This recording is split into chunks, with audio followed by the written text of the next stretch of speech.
Good evening and welcome to the State of the Liberation Movement with Secretary Martin Mungwa, PhD, F.Asce, Fellow of the American Society of Civil Engineers. And as always, we commence with Undaunted, bringing into the news untold stories. I am Star Smart. Let's begin.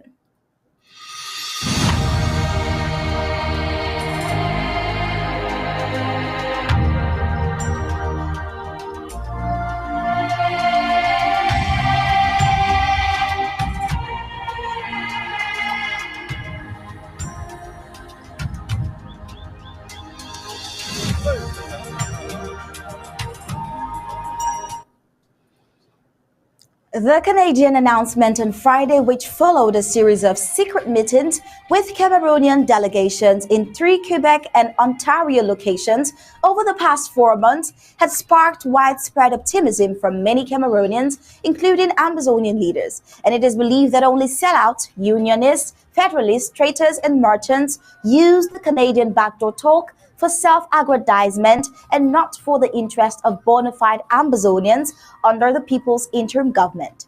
Yesterday, we had the Vice President of the Interim Government, led under His Excellency Samuel Ikome Sako, give his elaborate bit about this. And today, in the State of the Liberation Movement, we'll have the Secretary of State for Communications and IT, Dr. Martin Mungwa, tell us more on the Interim Government's position and force. I know you can't wait.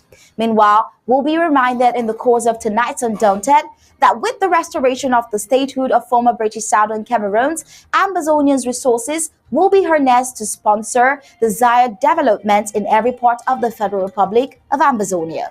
As Amazonia is indeed a promised land flowing with milk and honey. You'll get to find out how and more as the news unfolds. With this, we'll get the prime headlines.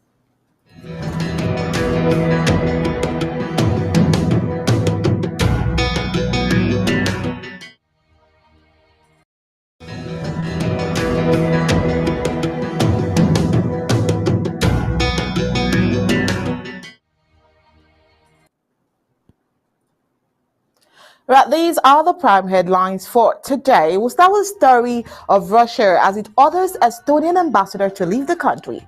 Also today, Mayo County soil shows sign of massive oil deposit. You should know by now that Amazonia is a land of milk and honey. SDF joins its voice to that of its concerned people in La Republique du Cameroon, says Martinez Zogo's killers are known and must be arrested immediately. Breastfeeding mother accidentally kills 6-month-old child in Tiko local government area. Also today, Dr. Joachim Array's view on Canada mediation of Amazonia and its dialogue will be reviewed today. And in sports, Frank Lampard sacked by Everton after West Ham defeats Leeds club 19th in the table. All right, let's get the news in detail.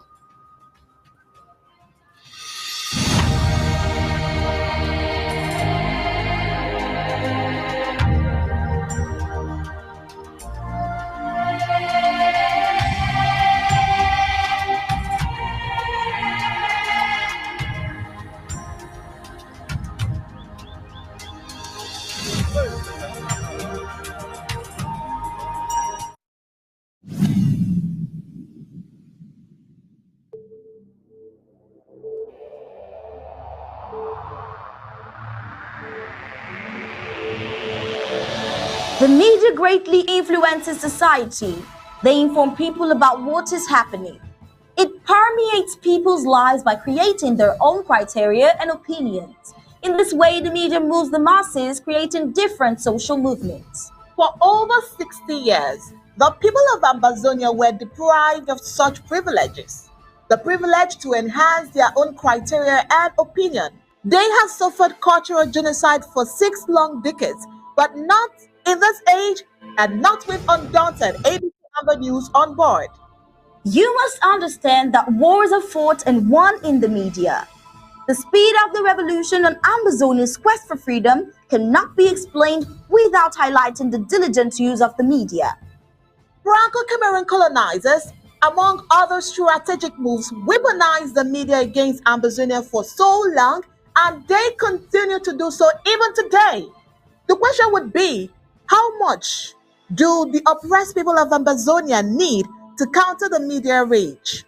Indeed, how much more is required to stop the genocide? The carnage in Ambazonia didn't start today. In 1961, 1972, 1984, 1992, Ambazonians were slaughtered in huge numbers and help was not forthcoming. Why? Because the oppressor was the piper in the media. The good news is we have what it takes to dictate the pace. Right now, ABC Amber TV is taking advantage of the wonders of multimedia aggressively to inform the misinformed and disinformed with undaunted and other revolutionary programs bringing it to the news untold stories.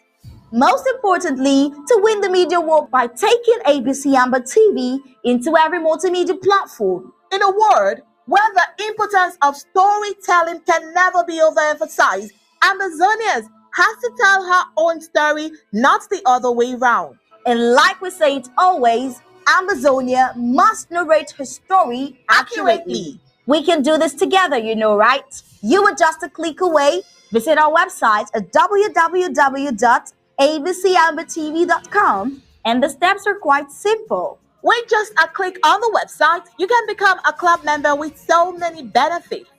You can also make a one-time donation, advertise and showcase your goods and services at the marketplace on the website. That was easy, right? You're welcome on board. And thank you for opting for the winning team.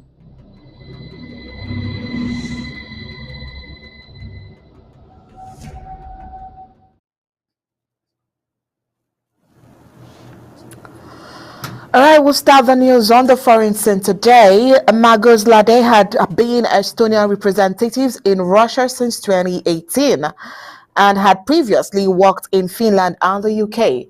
The Estonian ambassador in Russia has been ordered to leave the country by 7th of February after the Kremlin accused the country of Russophobia. What is Russophobia? You may want to know. It is a strong dislike towards Russia and Russian things, especially the political system or customs of the former Soviet Union.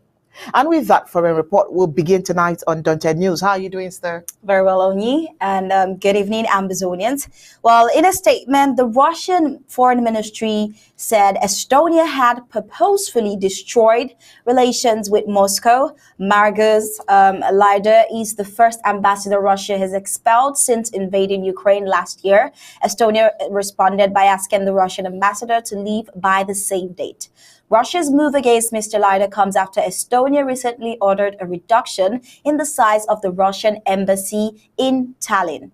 Moscow was told to reduce its embassy from 17 to 8 by the end of January. In a statement in January, Estonia said embassy staff had stopped seeking to advance relations between the countries since the conflict broke out.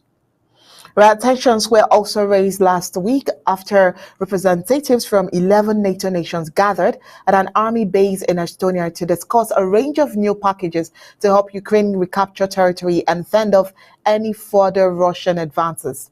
Well, Latvia's foreign ministry has also asked the Russian ambassador to leave by 24th February and said the country would support Estonia by reducing diplomatic relations with Russia. Mr. Zogo has been appointed to the Russian Federation since 2018 and has previously held a role in the UK and Finland. Well, he was working from the Estonian embassy in Moscow and will now be replaced with a charge d'affaires, a diplomat of a lower rank acting in place of an ambassador. The statement from the Russian Foreign Ministry said in recent years, the Estonian leadership has purposefully destroyed the entire range of relations with Russia. Total Russophobia, the cultivation of hostility towards our country, has been elevated by Tallinn to the rank of state policy. Now, Estonia has taken a new unfriendly step to radically reduce the number of personnel of the Russian embassy in Tallinn, confirming the line towards the collapse of relations between our countries, he said. Well, as a response, the Russian side decided to downgrade the diplomatic representatives in both countries to change their affairs. The press release added that Mr. Ladeo was summoned to the ministry on Monday, where he was asked to leave the country. The statement ended by stating that the development of the two countries' relationship now lies with Estonia. More of the story will come up subsequently.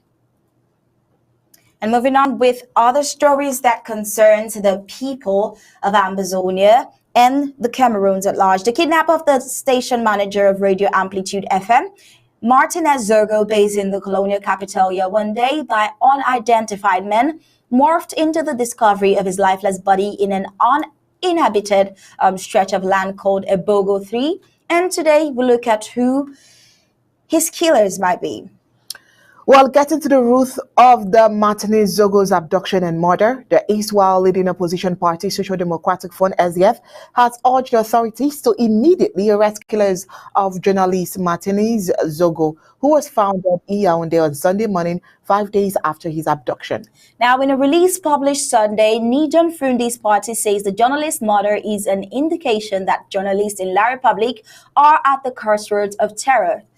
As if to say the least, while media men and women and public figures are on the crossroads of this terror, including web journalist Paul Chuta, after the Wazizi, Bishop Bala, and many other cases, it is clear that the assassination of the sons and daughters of the CPDM-led regime is a political program. This is from the SDS Central Region President, Emmanuel Tonga, and this is what he wrote. He further called for the immediate arrest of perpetrators whose identities cannot be ignored. Martinez Zogo, host of a popular program on Amplitude FM, a Yaoundé-based radio station, was found dead in a decomposing state on Sunday morning, 5 days after he was abducted on his way from work. Report says the journalist had been a staunch critic of the pro-regime billionaire Jean-Pierre Amogo Bilingwa, CEO of Antidote Media Group. Zogo had been following up on embezzlement case against Bilingwa prior to his abduction and murder. Now, the SDF says his killing was only possible thanks to the government's total indifference. Martinez Zogo was abducted on Tuesday, January 17th, and on Friday, 20th January 2023 this year. The La République du Cameroon Colonial Minister of Communications, René Emmanuel Sadi, said the government was keeping track of the case. Sadi also said the government is doing its best to guarantee press freedom in the country, although media rankings prove otherwise. The colonial government has been heavily criticized for always promising to investigate criminal cases but not doing so. The case of Boya-based TV journalist Samuel Wazizi, who died in the colonial La République du Cameroon's government detention in 2019, remains fresh in the minds of many journalists. Now, the case has since been buried with no investigations ever conducted, despite Paul Biya's promise to do so. But like you'll always hear, trust La République du Cameroon at your own risk. All right, and moving on, we are undaunted. Got us sad news from Linkumba Tiko local government.